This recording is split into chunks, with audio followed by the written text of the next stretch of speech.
السلام عليكم ورحمة الله. نتمنى تكونوا بخير وعلى خير. في هذا الفيديو غادي نصحوا التمرين في الدرس ديال شغل وقدرة قوى بالنسبة لأولى بكالوريا. دونك غادي نقرا معكم هذا ليكزارسيس، وبالطبع المساند الرسمي في ليوريسون هو اللي غادي نبقاو نماركيو به لي دوني باش يبقاو تيبانوا لينا ملي نكونوا تنجاوبوا على التمرين. دونك يتحرك جسم صلب اس كتلته ام كتساوي 2 كيلوغرام بسرعة ثابتة. دونك هاد السرعة الثابتة قبل ما نكمل في ليكزارسيس خاصنا نشرحوها هو الاول، حيت دائما تطحط لينا في لي زيكزارسيس. دونك فيما شفتوا السرعه ثابته اش تعني؟ يعني لا فيتاس الي كونستانت، يعني اننا نقدروا نطبقوا هنايا مبدا القصور.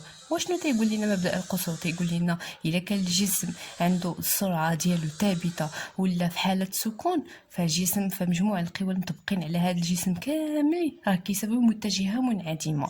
يعني ان مجموعه القوى F1 زائد F2 زائد F3 بالطبع بالمتجهات F1 زائد F2 زائد F3 كيساوي متجهه منعدمه. وبالنسبه لهذا الدرس ديال شغل وقدرة قوة، الا كانوا مجموعه القوى كيساوي متجهه منعدمه، فايضا مجموع ديال الاشغال ديال هذه القوى في هذا الديبلاسمون راه كيساوي صفر. يعني الشغل ديال F1 زائد الشغل ديال F2 زائد الشغل ديال F3 زائد المهم جميع القوى اللي كاينين في هذا الجسم واخا يكونوا غير جوج راه كيساويو صفر. دونك نقدروا نخدموا بها في هذا ليكزارسيس ونقدروا ايضا نبينوها.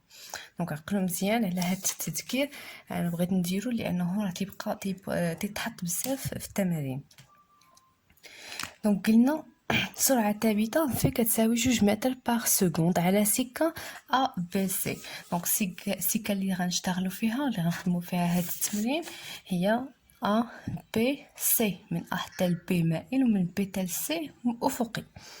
الجزء A B جزء مستقيمي طوله L كتساوي 2 متر مائل بزاوية ألفا كتساوي 40 درجة بالنسبة للمستوى الأفقي. هذا الجزء بي سي جزء مستقيمي أفقي طوله L بريم كتساوي 1.5 متر.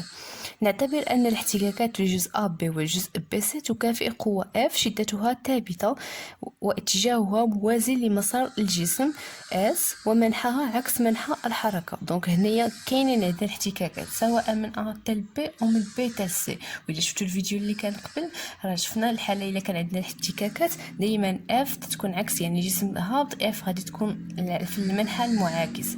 نفس الشيء هنايا. دونك R اللي هي المجموع ديال F زائد Rn كتكون مائلة ما تتكونش عمودية بحال كمولفينها. دونك غادي نبداو نديرو دراسة حركة الجسم على الجزء A B، يعني من A حتى ل B هي المستوى الأفق المائل. السؤال الأول: أجرة القوى المطبقة على الجسم S خلال حركته على هذا الجزء، مثل هذه القوى بدون سلم. دونك القوى اللي مطبقين على الجسم في الجزء A B، دونك الجسم S هو هذا. دونك القوى اللي مطبقين اول قوه تمثلها هي وزن الجسم P. دونك P تتمثل من مركز ثقل الجسم اللي غادي نسميوه هذا الشيء، يعني ملتقى الاقطار، نحو الاسفل. دونك قالنا بدون سلم ماشي مشكل، اذا ما غاديش نعتبروا حتى شي سلم. دونك P تتكون عموديه بحال هكا نازله، يعني الا طولتها مازال غنلقى بلي هي عموديه على سطح هذا الارض. ثم القوه الثانيه هي R. دونك في هذه الحاله كاينين احتكاكات، اذا R غتكون هي مجموع ديال قوتين اللي هما F و Rn. دونك غادي نكتبوا بعدا جرد القوى. دونك القوه الاولى اللي هي P وزن الجسم S، والقوه الثانيه غادي نسميها R اللي هو تاثير السطح. كما شفتوا في التمرين قالوا لنا باللي كاينين احتكاكات، اذا R غتكون هي المجموع ديال القوتين Rn زائد F. Rn هو السطح اللي هاز لينا هذا الجسم، و F هما قوى ديال الاحتكاكات، اذا غادي نمثلوهم بجوج. اذا القوه Rn دائما تتكون عموديه على السطح هكا طالعه الفوق، هادي غنسميها Rn. F عكس منحى الحركه كما قلنا في التمرين. دونك F شدتها ثابته موازيه لمسار الجسم S ومنحى عكس منحى الحركه، بويسكو منحى الحركه هابط لتحت نحو الاسفل، اذا F غادي تكون طالعه لفوق. هذه هي F. دابا المجموع ديال هاد القوتين اف زائد ار ان هو اللي غيعطيني ار تاثير السطح. يعني في الحاله العامه راه كاين جوج القوى، ولكن هذه فيها بدورها فيها جوج. اذا المجموع ديال القوتين كما تنجمعوا هاد القوتين ار ان زائد اف، نقطه فين تيتلاقاو هي هادي. دونك هذه هي ار تاثير السطح. دونك مثلناها بدون سلم. سؤال 1-2 أوجد تعبير شغل وزن الجسم خلال انتقاله من A إلى B. دونك تعبير وزن الجسم. دونك قلنا بلي وزن الجسم أو شغل وزن الجسم تنرمزو ليه بدوبل في دو بي، لو ترافاي دو بوا دان كور من A حتى ل B. دونك قلنا في التعريف هو ام جي زد النقطة الأولى موان زد النقطة الثانية. دونك ملي تنوصل لهاد المرحلة اشنو تندير؟ تنمشي تنرسم واحد لاكس سميتو زد في الشكل ديالي طالع الفوق، هذا تنسميه زد. تندير عليه الاسقاط ديال النقط دونك هاد البوان غيعطيني زد و بي سور لاكس زد غيعطيني زد بي. اذا فلاكس الجسم زد موان زد بي، دونك تنبدا من الفوق من هنا حتى لهنا. هاد المسافه راه هي زد موان زد بي. عاد تنشوف التعبير ديالي انا واش فيه داكشي اللي بغيت ولا لا. دونك عندي زد موان زد بي، دونك مزيان. كون كانت هذه زد بي موان زد يكفيني نقلب الاشاره. دونك عندي زد موان زد بي ما عارفينهاش. دونك في هاد ملي درت الاسقاط درت لاكس زد غتشوفوا هنايا عطاني واحد المثلث قائم الزاويه هنا. شنو علاقه هاد زد موان زد بي بهذيك الفا اللي كتساوي 40 درجه؟ دونك هما متقابلين. عندي مثلث قائم الزاويه نقدر نخدم بالسينوس. دونك السينوس ديال الفا يساوي الضلع المقابل اللي هو مقابل معاه اللي هو زد موان زد بي هاد المسافه على الوتر ديال هاد المثلث كله اطول ضلع اللي هو المسافه بي. اذا تصبح زد موان زد بي راه هي بي فوا سينوس الفا. هذا غادي نعوضو في الشغل اللي بغيت نحسب ديال بي.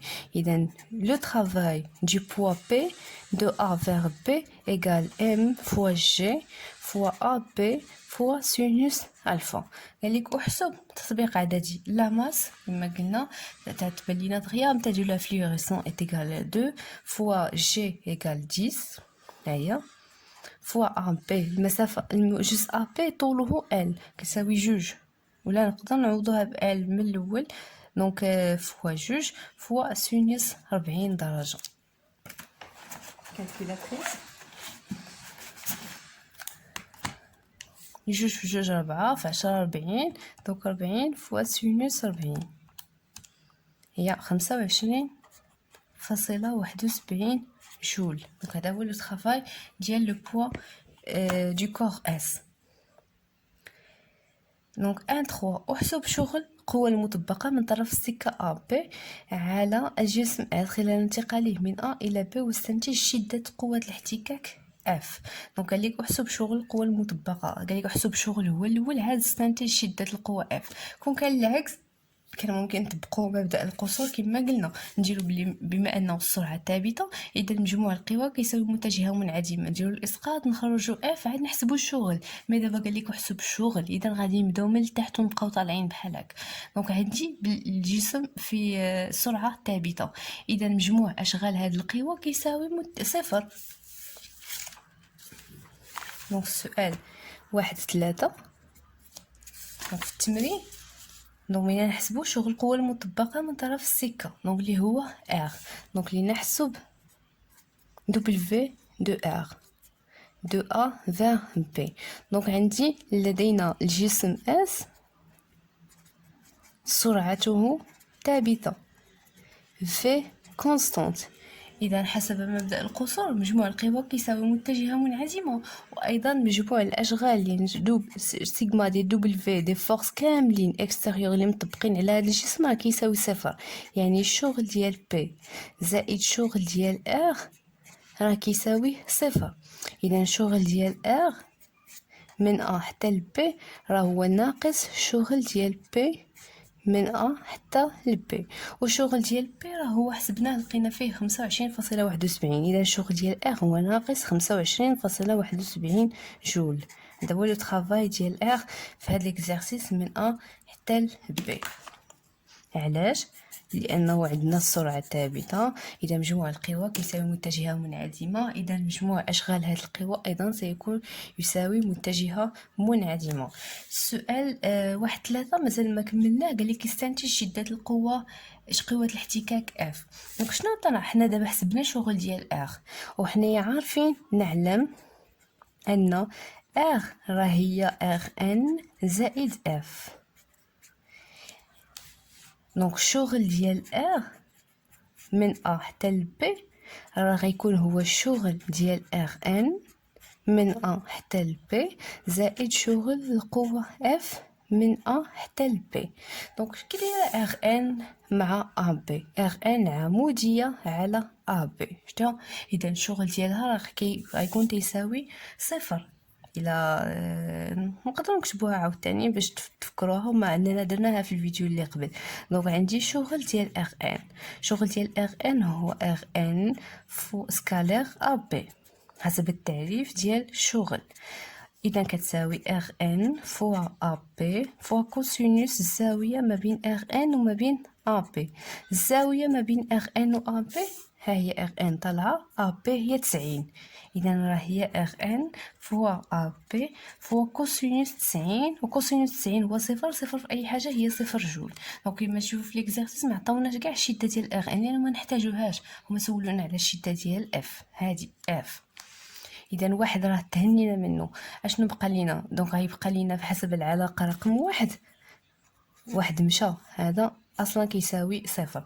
اذا غتبقى لينا بلي الشغل ديال ار من ا حتى ل بي راه هو الشغل ديال القوه اف من ا حتى ل بي، واصلا حسبناه لقيناه كيساوي ناقص 25.71.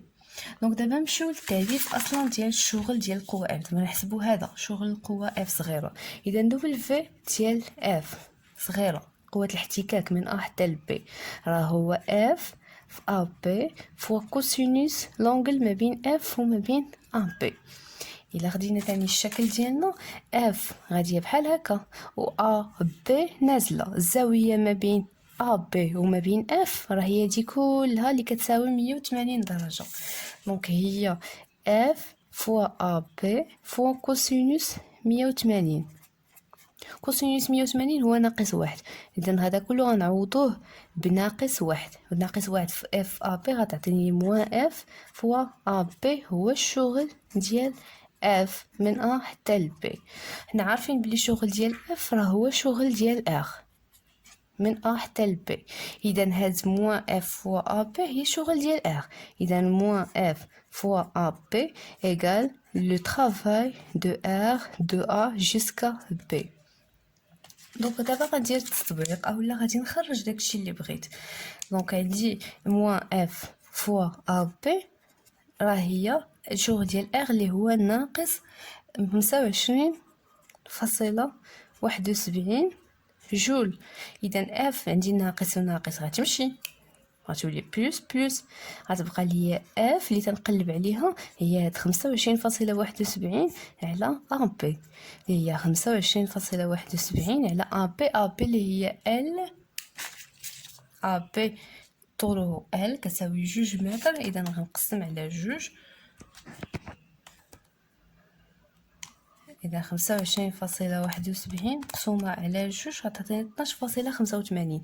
اذا اف شده القوه اف هي 12.85 نيوتن. واخا بقات عندنا ديك موان ولكن مشات حيتاش اف عنده واحد لو سونس كونترير مع ا بي. دونك هذه هي شده القوه اف. دونك بقات لينا دراسه الحركه الجسم على الجزء بي سي. دونك هاد بي تال سي الجسم دابا كاين هنا، الجسم اس وصل هنا، دونك يتحرك من بي حتى سي. وجود القوى المطبقه على الجسم اس في جزء بي سي ومثلها بدون سلم. دونك القوى المطبقة دائما غنبداو بي. دونك بي تتكون من مركز ثقل الجسم نحو الاسفل، دائما عمودية على سطح الارض لانها تكون غادية جهة المركز ديال الارض. ثم ار. ار قلنا هي مجموعة ديال القوتين تاني، لانه كاينين هنا الاحتكاكات على طول السكه ا بي سي. اذا ار نرسم جسم اس باللون الاسود باش نمثل القوى باللون الاخضر باش تشوفوا الفرق ما بين هنا وهنا. دونك ار غادي تكون هي مجموعة ديال ار ان، هذه ار ان زائد اف عكس منحى الحركه. الجسم غادي اليمين، اف غادي تكون غاديه على اليسار، هذه هي القوه اف. المجموع دابا ديال ار ان مع اف هو قوة الاحتكاك او لا تأثير السطح اللي هو ار. اذا جوج القوى اللي كاينين ار و بي. دابا حنا تنديرو هاد ليطاب مع هذا غير باش نرسمو ار. الجسم راه خاضع لقوتين ماشي 4. هاد الجوج هما المجموع ديال هاد تأثير السطح ار. دونك قال لك واش رود القوى مثلها بدون سلم. اذا القوى المطبقة من طرف السؤال الثاني، القوى المطبقة من طرف الجسم على الجزء بي سي. دونك كاين بي وزن الجسم اس، ثم ار تأثير السطح بي سي، وهنايا كاينين احتكاكات. دونك احسب شغل وزن الجسم خلال انتقاله من بي الى سي. دونك السؤال الثاني بدنا نحسبوا شغل ديال بي وزن الجسم. اذا بقى لينا في لا كيسيون دو نحسبوا شغل وزن الجسم خلال الانتقال من بي حتى سي. دونك في التعريف تيقول لنا بلي الشغل هو ام فوا جي فوا زد بي موان زد سي. دونك نفس الشيء فاش نوصل هنايا تنرسم واحد الاكس ديال لي زد اللي تيكون عمودي على سطح بي سي نحو الاعلى. دونك هذا زد. دونك غندير الاسقاط ديال النقطه بي والنقطه سي على زد. دونك بالنسبه لبي، بي هي هذا البوين، الاسقاط ديالها على زد غيكون نفسه هذاك البوين. دونك هنايا هو زد بي. بالنسبه للسي الاسقاط العمودي على زد، الاسقاط العمودي غيعطيني نفس البوين اللي هو زد سي. زد بي راه هو نفسه زد سي. اذا هنايا عندي زد النقطه بي ايكال زد النقطه سي. اذا ملي غيكون هذا كيساوي هذا، اذا الشغل ديال بي دبليو دو بي اللي بغينا نحسبوه من بي حتى سي غيكون هو ام فوا جي فوا زد بي موان زد بي، باسكو زد سي ايكال زد بي. زد بي موان زد النقطه في بي راه هو صفر، اذا كيساوي صفر جوج. كيما شفنا في الدرس اي فيكتور بحال مثلا بي ولا ار ان اللي هما بيربونديكولار على بي سي راه بجوجهم الشغل ديالهم راه الي نول كيساوي صفر، لانهما ما خدامينش هاد جوج القوى. دونك قال لك السؤال الاخير جوج 3، وحسب شغل القوة المطبقة من طرف السكة على جسم اس خلال الانتقال من بي إلى سي، علما أن شدة القوة الاحتكاك هي نفسها في الجزء السابق. دونك الجزء السابق راه لقينا بلي قوة الاحتكاك اف كتساوي 12.85 نيوتن. دونك راه نفس الشدة اللي غادي نشتغلوا فيها هي 12.85 نيوتن. دونك الا بغينا نحسبوا الشغل القوة اف من بي حتى لسي، دونك اش تاع هو في اف فوا بي فوا سي في سي بي سي فوا كوسينوس لونغل ما بين اف وما بين بي سي. دونك تلاحظوا بلي اف راه مع بي سي اي سون باراليل، ولكن لونغل بيناتهم راه بي سي المنحى ديالها هذا و اف العكس عندها منحى معاكس. لونغل بيناتهم هي دي كلها اللي هي 180 اللي هي 180. دونك راه كتساوي اف موان اف فوا بي سي. علاش؟ لان الكوسينوس ديال 180 هو ناقص واحد، اذا درنا ان سي موان هنايا. دونك دابا مبقى والو الا نعوضوا القيمه ديال كل وحده، كل اف بالقيمه ديالها هي 12.85 و بي سي راه هو الطول ديال جزء بي سي اللي هو ال بريم اللي هو 1.5 متر. اذا كتساوي 12.85 مضروبه في 1.5. ما نساوش هاد السي موان اللي هو موان 19.27 جول. طبعا الشغل غيكون ان طرافاي ريزيستون، لانه اف ما تتعاوناش باش ننتقلوا من بي سي، ولكن انها تتعرقل الحركه ديالنا. دونك هكا سالينا هاد الشغل. دونك شغل مقاوم ان طرافاي ريزيستون، وطبيعه هاد الشغل